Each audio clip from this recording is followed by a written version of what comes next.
La perception que nous avons de nous-mêmes est très complexe. Assez ironiquement, tout comme nous pouvons voir notre propre nez, nous sommes souvent assez aveugles face aux choses que nous savons faire la meilleure. Il peut être très difficile d'identifier nos plus gros talents et ils se trouvent là où nous les entendons le moins.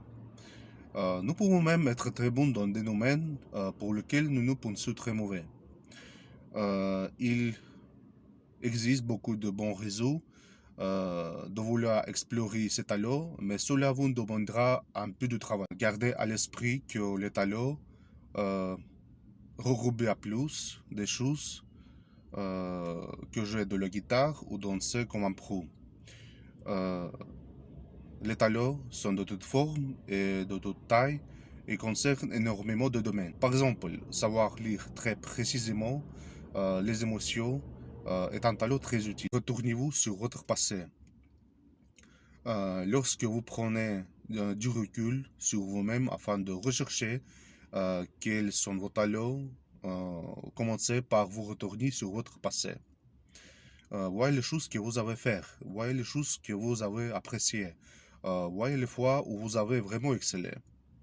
Posez-vous des questions telles que de quoi suis-je le plus fier, ou à quoi remonte la dernière fois où j'étais tellement fier que je ne me souciais plus de ce que je pensais. Il est beau de réfléchir à ce à quoi ressemblait votre enfance.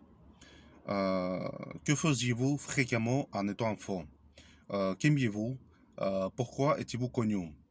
Parfois, cela a pu révéler certains de vos talents les plus cachés et cela révélera certainement des intérêts qui peuvent être davantage creusés. Vous pouvez également penser à tout le fois de votre vie où vous avez fait face à des défis. Pensez à ce que vous aimez. Les choses qui vous rendent heureux peuvent également révéler vos talents. Euh, les gens, les gens vous complimentent-ils parfois sur ces choses? Vous demandent-ils de l'aide avec des choses qui s'y rapportent? Euh, Il se peut que vous n'aurez pas cela comme un talent, mais son état évalué sur pourquoi vous êtes doué.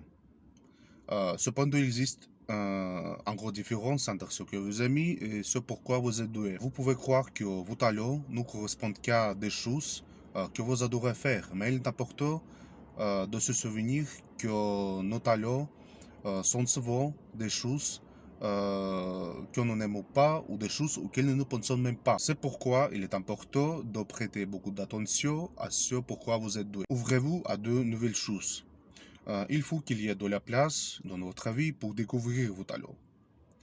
Si vous passez votre temps sur le canapé après l'école ou le travail ou que toutes les heures où vous ne dormez pas pendant votre week-end sont consacrées à faire la fête, vous n'aurez pas alors que très peu de temps pour vous découvrir. Vos talents résideront souvent dans des activités que vous n'avez pas encore essayées et si vous ne consacrez pas de temps à ces activités, alors vous ne dépasserez jamais ce que vous êtes aujourd'hui. Pensez à la manière dont vous occupez actuellement votre temps libre. La découverte de vous-même exige beaucoup de réflexion personnelle. Et si vous passez tout votre temps à regarder des films avec vos amis, euh, vous n'aurez probablement pas le temps nécessaire pour vraiment vous comprendre. Accordez-vous des jours tranquilles juste pour vous et passez les affaires de nouvelles activités. Relevez de nouveaux défis. Lorsque nous luttons, lorsque nous nous éloignons de notre environnement confortable et habituel, c'est à ce moment-là que nous en apprenons le plus sur nous-mêmes. Lorsque vous vous fermez aux défis, en vous rattachant à votre vie tranquille et en ne quittant jamais la maison ou même en vous défilant lorsque le temps s'endure ou en fuyant vos problèmes, vous refusez l'occasion de briller.